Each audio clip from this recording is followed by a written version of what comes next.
200 போகுதுங்க.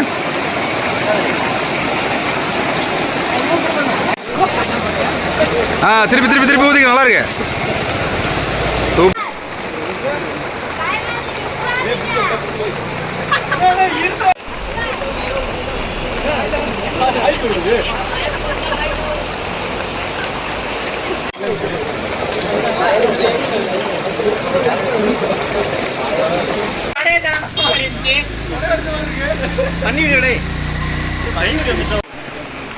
அங்க சிலுவை நோண்டி பேசுங்க. அந்த பக்கம் நோண்டி பேசுங்க.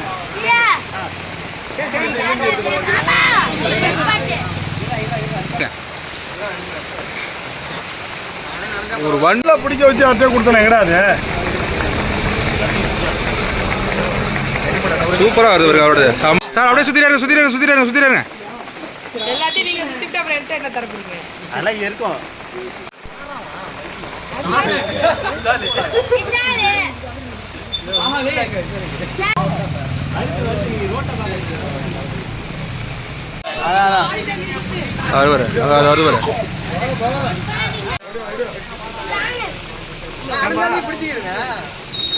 மழை பெய்தானே நம்ம கால் பண்ண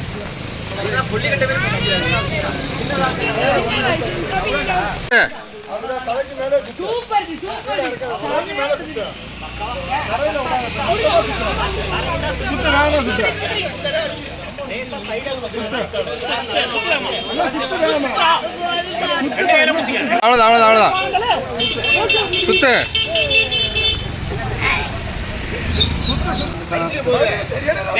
ஊதுறதுக்கு வந்து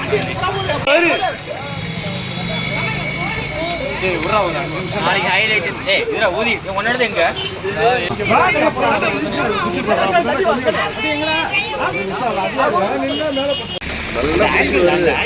கீழே மேலேயும் போறதுல தான் வருது. அவங்க சூப்பர்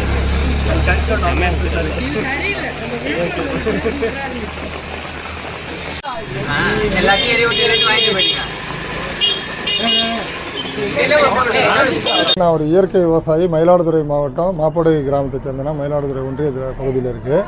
பார்த்தீங்கன்னா இந்த கார்த்திகை மாதத்தில் கார்த்திகை தீபாவளி அந்த தொடர்ந்து 3 நாள் வந்து மாவொலின்னு சொல்லுவோம், கார்த்திகை பொறின்னு சொல்லுவோம். அந்த மாதிரி வந்து அதை பனைப்பூ இருக்குது, பனை மரத்தினுடைய ஆண் பனை மரத்தினுடைய பூவை எடுத்து அதை வந்து ஒரு குழி எடுத்து அதில் போட்டு நெருப்பை உண்டாக்கி எரிய விட்டு அது பாதி எரிஞ்சோடனே அதில் மண்ணை போட்டு மூடி அதை வந்து திரும்ப அந்த கறியை எடுத்து அந்த கறியை தவிடோடு அரைச்சி நம்ம வந்து அந்த மாவலி செய்வோம். அந்த மாவலியில் வந்து உப்பு தவிடு ரெண்டும் அந்த கறியில் கலந்துருப்போம். இது சுற்றுறதுனால என்ன பயன்னா, இந்த கார்த்திகை மாதம் அந்த மழை காலம், அந்த தர ஜில்லுப்பு, இந்த பனி பெய்யக்கூடிய இந்த விஷப்பனி பெய்யக்கூடிய நேரத்தில் அந்த கார்த்திகை மாவலி சுற்றுறதுனால அதில் உள்ள புகையை வந்து மக்கள் சுவாசிக்கக்குள்ள அது வந்து உடல் ரீதியாக அந்த சளி பிடிக்கிறது, ஜுரம் வர்றது, இந்த மாதிரி பிரச்சனைகள்லாம் இருக்காது. அது ஒரு நன்மை இருக்குங்கிறத தான் நம்ம முன்னோர்கள் செஞ்சுருக்கிறாங்க. இப்போ வழக்கத்திலே இல்லாமல் அது மறைஞ்சு போச்சு. அதை வந்து நம்ம இந்த பனை சார்ந்த பணிகள் செய்யக்கூடிய விழுப்புரம் மாவட்டம், தஞ்சாவூர் மாவட்டம், இந்த மாதிரி ஈரோடு மாவட்டம், இந்த மாவட்டத்தில் நம்ம தோழர்கள் இருக்காங்க, நண்பர்கள் இருக்காங்க. அவங்களுடைய அந்த இதில் வந்து நம்ம கிட்டத்தட்ட 1 வார காலம் ஆகிடும் இது செஞ்சு முடிக்கிறதுக்கு. அந்த மாவலி அந்த பூவை பறிச்சிட்டு வந்து அதை எரித்து கறியை அரைச்சி அது கூட தவிடு கலந்து அதுக்கு பை தைச்சி அந்த பையில் வச்சு அதை சுற்றி அதை கிட்டியில் வச்சு கட்டி அதில் ஒரு கயிறை வச்சு கட்டி அதை ரெடி பண்ணுறதுக்கு கிட்டத்தட்ட 1 வார காலம் ஆகிடாது.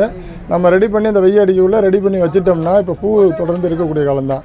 இதை நம்ம கார்த்திகையில் அந்த 3 நாள் தொடர்ந்து சுற்றுவோம். சுற்றுறதுனால நல்ல பயணம், எதுவும் காற்று வந்து மாசுபடாது. அது மாதிரி வந்து ஒரு ஆபத்தான வெடி விபத்து அந்த மாதிரிலாம் கிடையாது. மேலே பட்டால் கூட இந்த நெருப்பு சுடாது. அதனால் இது மிகப்பெரிய நன்மை இருக்குது. காற்றில் கலக்கக்குள்ள சுவாசத்துக்கு நல்லது இது இந்த பனைப்பூ அப்படிங்கிறனால தான் நம்ம அதை வந்து முன்னெடுக்கணும்னு சொல்லி சுற்றுறோம். மழையில் கூட சுற்றுறோம். அது பாட்டுக்கு நெருப்பு அழகாக சங்குச்சக்கர மாதிரி வரும். இப்போ பார்த்தீங்கன்னா பல பட்டாசுகள் வந்துட்டு சீன பட்டாசு அந்த மாதிரிலாம் வந்துட்டு இதெல்லாம் வந்து இப்போ உள்ளது. இது வந்து நம்ம பாரம்பரிய மரபோடு சேர்ந்த முன்னோர்கள் வச்சுருந்த அந்த கார்த்திகை மாவலி சுற்றுறதுங்கிறது பழக்கமாக தமிழர்களுடைய பண்டைய தமிழர்களுடைய ஒரு பாரம்பரிய பழக்கமாக உள்ளது. அதை தான் நம்ம மீட்டெடுக்கணும்னு சொல்லி திரும்ப செய்கிறோம்.